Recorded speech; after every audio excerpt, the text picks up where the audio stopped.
Este é o programa Nisto Cremos, as grandes verdades da Bíblia. A lição de hoje é a número 21. Vamos ver o que aprendemos na Bíblia sobre esse tema interessante, a mordomia cristã.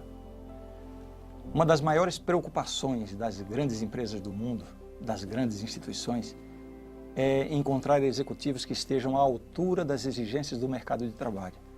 Quanto maiores forem as responsabilidades do cargo, maior a dificuldade de encontrar um profissional adequado. Uma das formas mais comuns praticadas pelas companhias é utilizar a rede de contatos de seus próprios executivos. São as chamadas network. Outra forma de descobrir talentos administrativos no mercado de trabalho, utilizada por muitas grandes corporações, são os chamados headhunters, caçadores de talentos. Existem também empresas especializadas em recolocação de executivos e eles chamam essas empresas de outplacement. Isso revela o valor que o mercado de trabalho atribui aos bons executivos e administradores. Por que eu estou falando desse assunto aqui no nosso curso? A Bíblia ensina que Deus criou o ser humano e o colocou para ser o administrador de todos os recursos que Ele, Deus, disponibiliza para nós, seres humanos. E deixa bem claro que a felicidade do homem depende de como ele administra esses recursos que Deus nos deu. Esse tema na Bíblia é conhecido como a mordomia cristã. Vamos entender bem esse assunto hoje.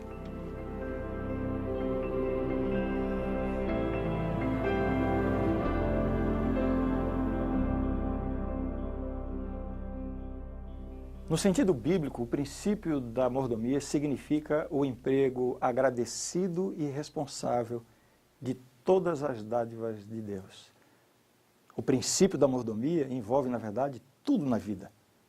Expresso nos termos mais simples possíveis, um mordomo é uma pessoa encarregada de gerenciar e ser responsável pela propriedade ou negócios de outra pessoa. Esse é um conceito bem amplo nas Escrituras. Vamos entender bem esse conceito a partir de agora. Como Criador, Deus também é o proprietário e mantenedor de sua criação. Veja o que diz a Bíblia. Ao Senhor pertence a terra e tudo o que nela se contém, o mundo e os que nele habitam. Salmo 24, verso 1. O princípio da mordomia cristã serve de lembrete de que Deus é o proprietário de tudo, e nós somos apenas os administradores daquilo que, na verdade, pertence a Ele. Já lá no Jardim do Éden, Deus deu o primeiro lembrete ao ser humano recém-criado de que Ele, Deus, é o autêntico proprietário de todos os recursos deixados para o homem poder desfrutar e administrar. Veja o que diz o texto bíblico. E o Senhor Deus lhe deu esta ordem: de toda a árvore do jardim comerás livremente, mas da árvore do conhecimento do bem e do mal não comerás, porque no dia em que dela comeres, certamente morrerás. Gênesis 2, versos 16 e 17. O que Deus estava fazendo aqui? Em outras palavras, Ele estava dizendo ao casal: vejam, vocês podem desfrutar de tudo aqui, de toda a árvore do jardim vocês podem comer livremente, mas não esqueçam que tudo isso aqui é meu. O fato de não poderem comer da árvore do conhecimento do bem e do mal seria um reconhecimento de Deus como Criador e como Senhor. Isso deveria ser um lembrete permanente para Adão e Eva. Ele, Deus, é o Criador, dono de tudo. E é também o Senhor. É Ele quem define as coisas. Isso seria para o próprio bem do ser humano. A obediência a esta ordem os manteria, a Adão e Eva, no relacionamento correto com Deus. Um relacionamento de dependência dele. É só assim que eles poderiam ser plenamente felizes. Deus não permitirá que a criatura assuma a posição de proprietária. Esse é um requisito para a própria ordem do universo. Caso se permitisse aos seres humanos agir como proprietários, Logo, eles iriam atribuir a si mesmos as próprias prerrogativas da divindade. Vejamos agora a aplicação prática da mordomia cristã de acordo com a palavra de Deus. O que exatamente Deus colocou em nossas mãos para ser administrado para Ele? Afinal de contas, nós somos mordomos de quê? De acordo com a palavra de Deus. Em primeiro lugar, o nosso corpo. Vejam o que diz a Bíblia. Não sabeis que sois santuário de Deus e que o Espírito de Deus habita em vós? Se alguém destruir o santuário de Deus, Deus o destruirá, porque o santuário de Deus, que sois vós, é sagrado. 1 Coríntios capítulo 3, versos 16 e 17. Vejam, o corpo, o título está aqui, o templo do corpo. O nosso corpo, o corpo do cristão, ele é considerado um santuário, um templo para a habitação de Deus. E o texto é muito claro, é o santuário de Deus. O cristão não pertence a si mesmo, nós pertencemos a Deus. Uma outra confirmação dessa ideia. Acaso não sabeis que o vosso corpo é santuário do Espírito Santo que está em vós, o qual tendes da parte de Deus, e que não sois de vós mesmos, porque fostes comprados por preço? Agora, pois, glorificai a Deus no vosso corpo. 1 Coríntios, capítulo 6, versos 19 e 20. O que significa isso? O cristão usa o seu corpo para glorificar a Deus.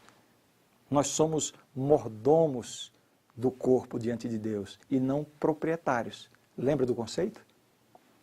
Uma pessoa que vive realmente em comunhão com Deus e que de fato está se preparando para a vida eterna ao lado de Deus, essa pessoa vai ter o cuidado com o seu próprio corpo. Isso envolve desde o cuidado da saúde até a aparência exterior. Imagine só, se o Espírito Santo aparecesse visivelmente a você e lhe dissesse: olha, prepare para mim um quarto em sua casa. Será o meu quarto, onde eu vou morar. Como é que você prepararia esse quarto? Eu tenho certeza que você não escolheria a casinha do cachorro lá fora, ou mesmo o pior cômodozinho da sua casa, não é verdade? Certamente você escolheria a melhor parte da casa, faria a melhor arrumação possível, deixaria o mais limpo e cheiroso possível. Afinal, é ali que vai morar o Espírito Santo. Eu tenho certeza que essa seria a reação de cada um de nós, pois é exatamente isso o que o Espírito Santo está dizendo para você, com uma diferença. Ele não está dizendo que quer morar num cômodo da sua casa. O Espírito Santo quer morar no seu corpo. O texto bíblico é assim: não sabeis que sois santuário de Deus e que o Espírito de Deus habita em vós? 1 Coríntios 3,16. Vejam o que está na tela. Portanto, quer comais, quer bebais, ou façais outra coisa qualquer, fazei tudo para a glória de Deus. 1 Coríntios 10, 31. Tudo no nosso corpo deve ser para a glória de Deus. E sabe quem é que vai sair ganhando com isso? Não é o Espírito Santo, não. Quem sai ganhando com isso é você, sou eu. Veja, se eu tenho a consciência de que o meu corpo é o templo do Espírito Santo, eu não vou usar drogas, eu não vou fumar, eu não vou beber bebida alcoólica, eu não vou viver nas noitadas acabando com a minha saúde. Eu vou pensar 10 vezes, 20 vezes, quando vier uma ideia de marcar o meu corpo com tatuagens ou de enchê-lo com metais por todos os lados. Deus quer morar no meu corpo. Essas coisas certamente não vão glorificar a Deus. Então, quem é que vai sair ganhando com tudo isso? Nós é que saímos ganhando. Mordomia é isso. Nós administramos bem o que Deus colocou em nossas mãos e nós é que saímos ganhando. E o que dizer da sexualidade? Estamos falando ainda do corpo. A partir do momento em que eu tenho a consciência de que o meu corpo é a morada de Deus, eu vou desfrutar da bênção do sexo da forma como Deus ensinou. Veja só o que diz 1 Coríntios capítulo 6, versos 18 e 19. Fugi da impureza. Qualquer outro pecado que uma pessoa cometer é fora do corpo, mas aquele que pratica a imoralidade peca contra o próprio corpo. Acaso não sabeis que o vosso corpo é santuário do Espírito Santo, que está em vós, o qual tendes da parte de Deus e que não sois de vós mesmos? Então, quando falamos de sexualidade, temos que lembrar disso. O nosso corpo é o templo do Espírito Santo. Vamos continuar. Outro recurso que Deus nos confiou para administrarmos como seus mordomos. Que recurso é esse? São os talentos. Os talentos que Deus dá a cada um de nós. Cada pessoa possui aptidões especiais. Uns são dotados de talento para música, para fazer amigos, para influenciar pessoas, para ensinar, para promover a paz, enfim. Deus nos dá esses talentos não para recebermos as glórias como se fossem nossos, mas sim para que o doador seja glorificado. O uso que fazemos dos talentos definirá se reconhecemos ou não a Deus como Criador e como Senhor da nossa vida. Veja o que diz a Bíblia. Toda boa dádiva e todo dom perfeito são lá do alto, descendo do Pai das luzes, em quem não pode existir variação ou sombra de mudança. Tiago capítulo 1, verso 17. Cada talento pode ser utilizado tanto para glorificar a pessoa que o possui, quanto para glorificar o doador dos talentos.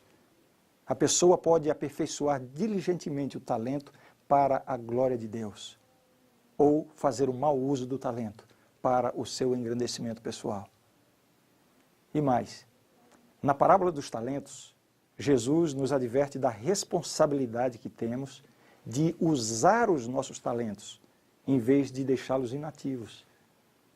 Eu quero convidar você para ler com calma depois esta parábola, a parábola dos talentos, que está no Evangelho de São Mateus, capítulo 25, dos versos 14 a 30.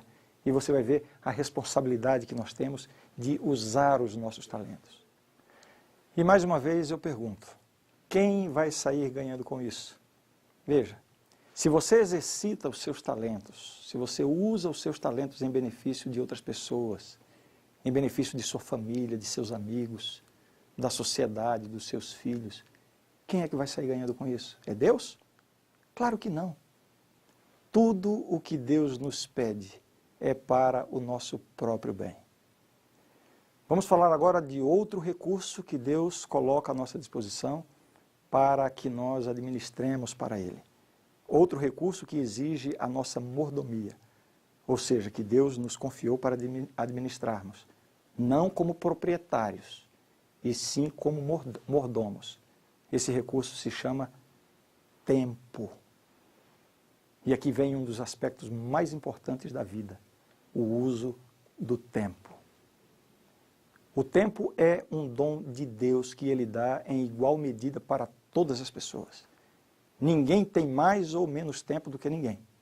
Todos nós temos 24 horas por dia. A questão é, como nós estamos administrando o tempo? E Deus vai requerer dos seus filhos absoluta seriedade nesse assunto. Esse não é um assunto superficial aos olhos de Deus. Veja o que diz essa passagem da Bíblia. Portanto, vede prudentemente como andais, não como nécios, e sim como sábios, remindo o tempo, porque os dias são maus. Efésios 5, versos 15 e 16. Lembre disso, o tempo pertence a Deus. Por isso temos que fazer o uso sábio dele, usá-lo para as coisas importantes da vida. Eu vou citar alguns exemplos. Trabalho. O que seria o mau uso do tempo nesse aspecto? Eu diria, os extremos. Alguns trabalham demais, outros trabalham de menos. Deus deu uma ordem a Adão lá no Éden. Ele disse assim, do suor do teu rosto comerás o teu pão. Portanto, o trabalho é uma bênção de Deus. Então, o tempo para o trabalho é abençoado por Deus, mas deve ser usado como? Com equilíbrio, nem de mais e nem de menos. Um outro aspecto para o uso do tempo, a família. A família é o maior presente que Deus deu ao ser humano neste mundo. Mas lembre, é um dom de Deus. Por isso nós temos que ser mordomos dele em nossas relações familiares. Eu faço uma perguntinha para você. Como está o seu tempo para a família? Bem, falamos de trabalho, de família. Eu queria falar um pouquinho sobre o lazer. O cristão pode tirar tempo para o lazer também? Sabe? Aqui está o motivo porque muitas pessoas sentem aversão à religião. É que existem grupos religiosos por aí que estão transformando o cristianismo numa religião de funeral. Parece que tudo é pecado, tudo é proibido. Até sorrir vai atrair a condenação de Deus. Saiba de uma coisa, não é nada disso. Deus quer que seus filhos sejam pessoas alegres, sorridentes, bem-humoradas, que saibam desfrutar dos bons prazeres da vida. E existem tantas coisas boas na vida. A prática de um esporte saudável, uma viagem com a família, conhecer novos lugares, fazer novos amigos, um jantar romântico com a namorada ou com a esposa, uma brincadeira com os filhos, um bom bate-papo com os amigos. Todas essas coisas são saudáveis e devem fazer parte da vida do cristão. Deus nos dá tempo para isso também, mas nós somos responsáveis por esse tempo. O problema é quando o lazer destrói o corpo, que é o templo do Espírito Santo. Fora isso, Deus nos deu tempo para o lazer também. Agora deixe-me fazer um teste para verificar como está a sua mordomia do tempo. Então responda para si mesmo essas perguntas. Primeiro, quanto tempo você tem dedicado ao seu casamento, à sua esposa ou ao seu esposo? Quanto tempo você tem dedicado aos seus filhos? E olhe, não me venha com aquela velha desculpa de eu ofereço qualidade e não quantidade de tempo. As crianças querem quantidade de tempo. Entenda uma coisa, Deus é dono de tudo. Como é que você está administrando o tempo que Ele está lhe dando? Somente para os seus interesses? Essa questão do tempo é tão importante que Deus faz conosco igualzinho Ele fez com Adão e Eva lá no Jardim do Éden. Quando Ele disse, de toda a árvore do jardim comerás livremente, mas da árvore do conhecimento do bem e do mal não comerás. Em outras palavras, Deus estava dizendo, eu permito que vocês usem e desfrutem de tudo o que há aqui, mas vocês não podem esquecer que nada disso é de vocês. Tudo é meu. Por isso, nessa árvore aqui, não toquem. Adão e Eva não podiam esquecer que Deus é o Criador e o Senhor de tudo. Agora veja só o que Deus fez em relação ao tempo. E veja se não é bem semelhante ao que Ele fez com Adão e Eva. Quarto mandamento da lei de Deus. Lembra-te do dia de sábado para o santificar. 6 dias trabalharás e farás toda a tua obra, mas o 7º dia é o sábado do Senhor teu Deus. Não farás nenhum trabalho, nem tu, nem o teu filho, nem a tua filha, nem o teu servo, nem a tua serva, nem o teu animal, nem o forasteiro das tuas portas para dentro, porque em 6 dias fez o Senhor os céus e a terra, o mar e tudo que neles há, e ao 7º dia descansou. Por isso o Senhor abençoou o dia de sábado e o santificou. Êxodo capítulo 20, versos 8 a 11. Você está conseguindo enxergar o paralelo aqui? Veja, lá no Éden, Deus disse, de toda árvore do jardim comerás livremente, mas da árvore do conhecimento do bem e do mal não comerás. No Monte Sinai, Deus diz para toda a humanidade, 6 dias trabalharás e farás toda a tua obra, mas o 7º dia é o sábado do Senhor teu Deus, não farás nenhum trabalho. Você vê o paralelo? Agora veja o outro paralelo em relação a esse assunto. Lá no Éden, o diabo veio a Eva através da serpente e a convenceu de que ela podia comer da árvore proibida. E até hoje, a humanidade está sofrendo essas consequências. Com relação ao sábado, o diabo faz a mesma coisa. Ao longo da história da humanidade, ele está convencendo bilhões de pessoas a usarem para si mesmos o tempo que Deus reservou somente para ele. Para uns ele diz assim, que diferença há entre um dia e outro? Todos os dias são iguais.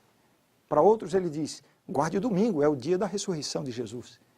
E assim, com todos os tipos de argumento, da mesma forma como ele fez com Adão e Eva no Éden, ele tem convencido a humanidade a usar o que Deus reservou apenas para o seu uso.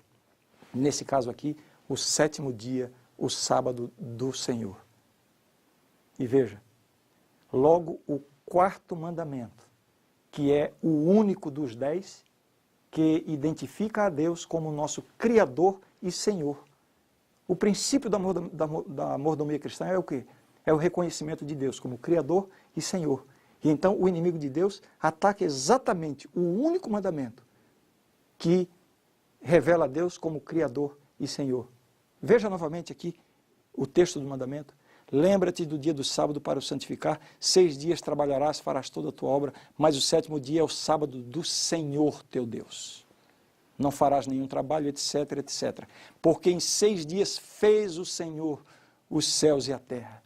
É o único mandamento que apresenta a Deus como Senhor e como Criador de todas as coisas. Se você quiser saber mais sobre o tema do 4º mandamento, que não dá para a gente entrar em todos os detalhes aqui, veja o estudo número 20 dessa nossa série. Vamos agora para a última parte do nosso estudo sobre a mordomia cristã. Já vimos que Deus nos deu a responsabilidade de administrarmos o quê? O templo do corpo, que é o templo do Espírito Santo, os talentos, os dons, os talentos que Deus nos dá e o tempo. Você percebeu? T. Templo, talentos e tempo. E para ficar fácil memorizar, vamos continuar nessa mesma letra. Agora vem o tesouro, ou seja, os bens materiais. Deus deseja que reconheçamos que tudo o que possuímos em termos de bens materiais também pertencem a Ele.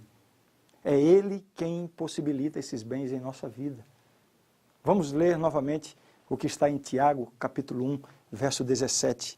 Toda boa dádiva e todo dom perfeito são lá do alto, descendo do Pai das luzes, em quem não pode existir variação ou sombra de mudança.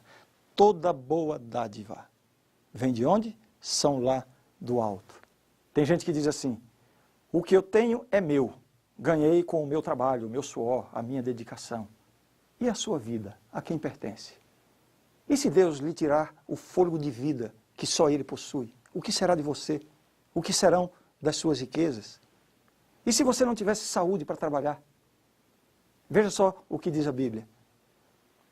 Antes te lembrarás do Senhor teu Deus, porque é Ele que te dá força para adquirires riquezas. Deuteronômio 8:18. O que esses textos estão mostrando é que nada do que nós temos pertence a nós mesmos.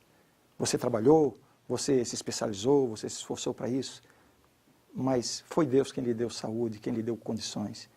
Em última instância, Deus é o dono de todas as coisas. E lembre, o princípio da mordomia cristã consiste em reconhecer Deus como Criador e Senhor.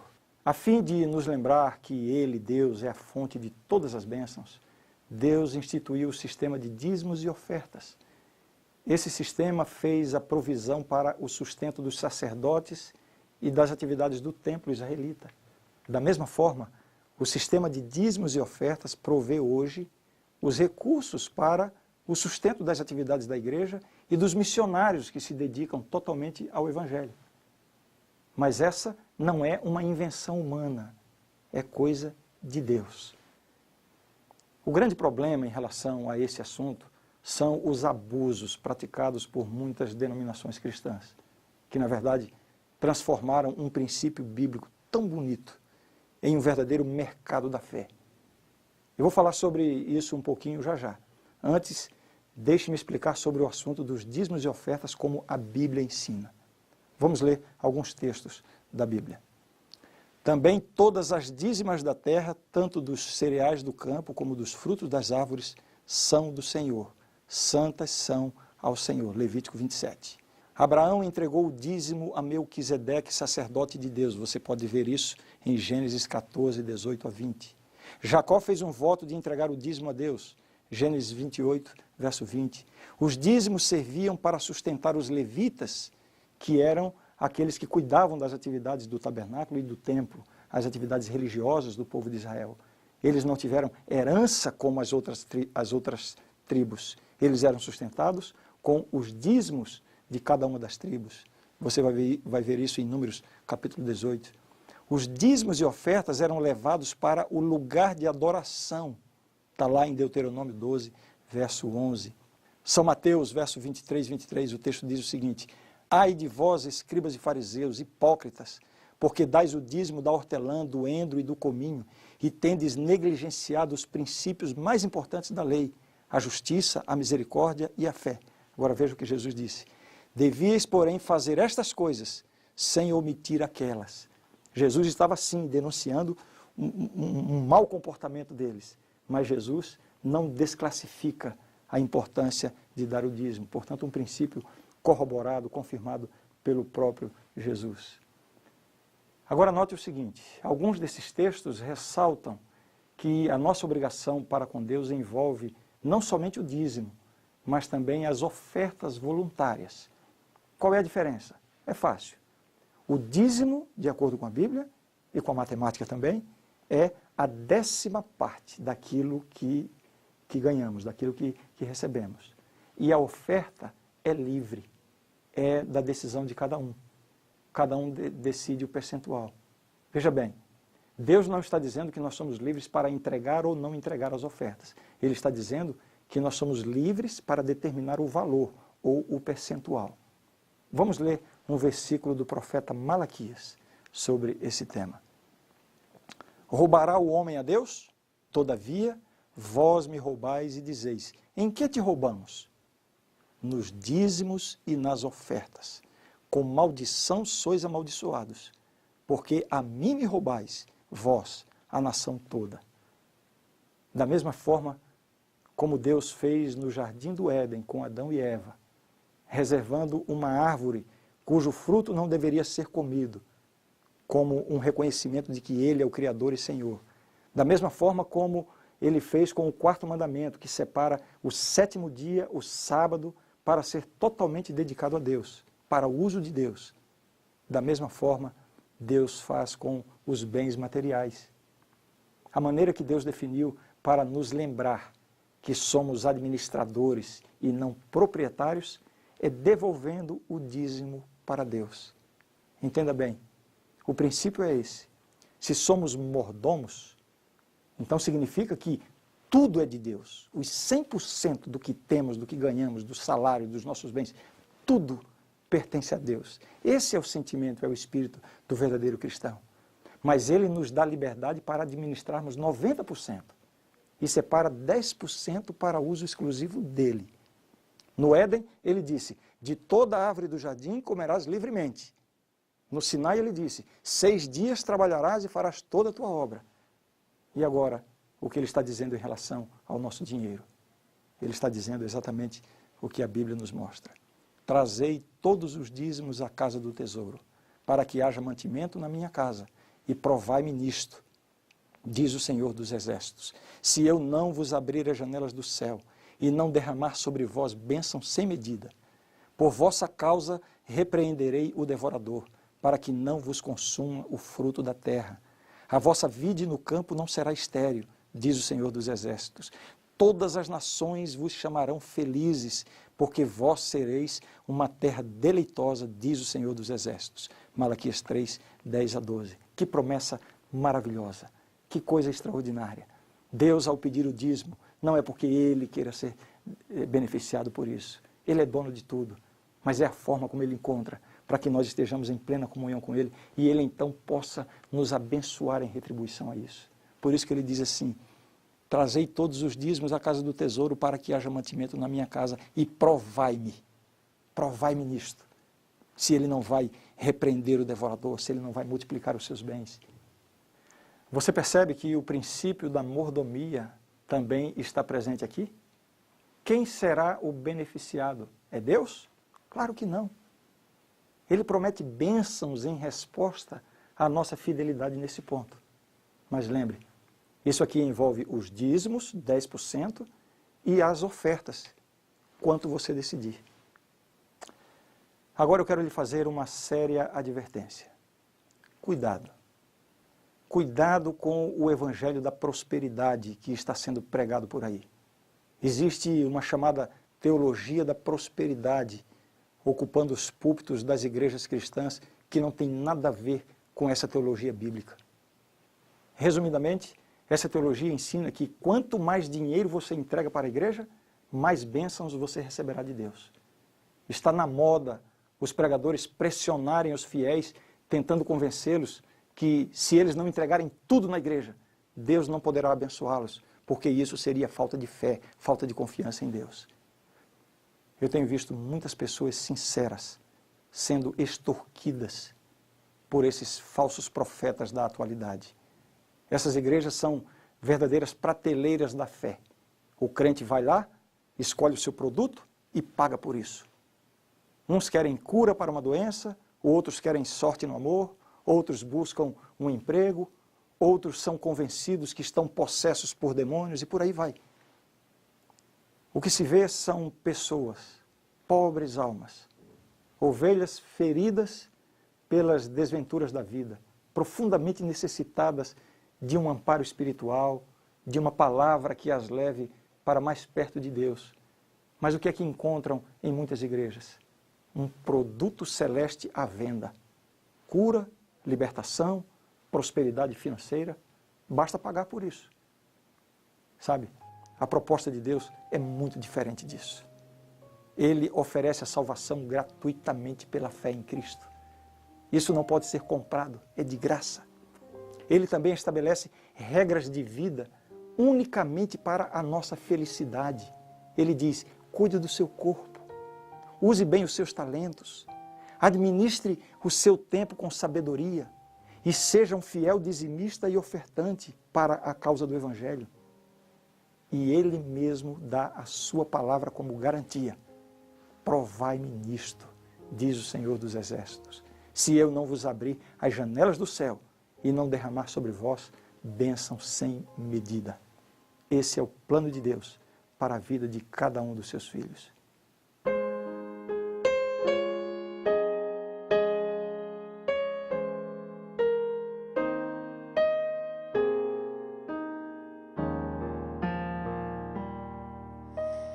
Tudo, ó Cristo, a ti entrego, tudo sim por ti darei, resoluto, mas submisso sempre a ti eu seguirei.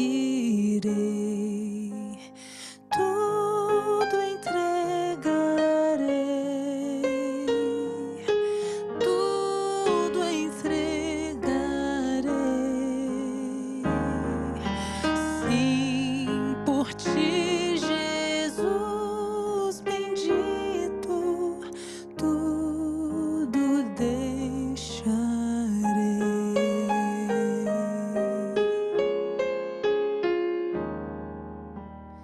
Tudo, ó Cristo, a ti entrego, corpo e alma, eis aqui. Este mundo mau renego, quero dedicar-me a ti. Tudo entregarei, tudo entregarei. Sim, por ti, Jesus bendito, tudo deixarei.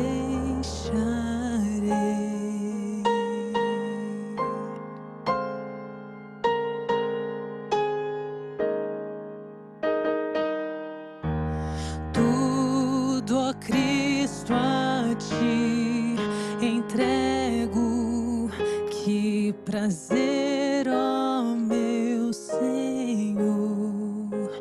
Paz perfeita, paz completa, glória, glória ao Salvador. Tudo entregarei, tudo entregarei.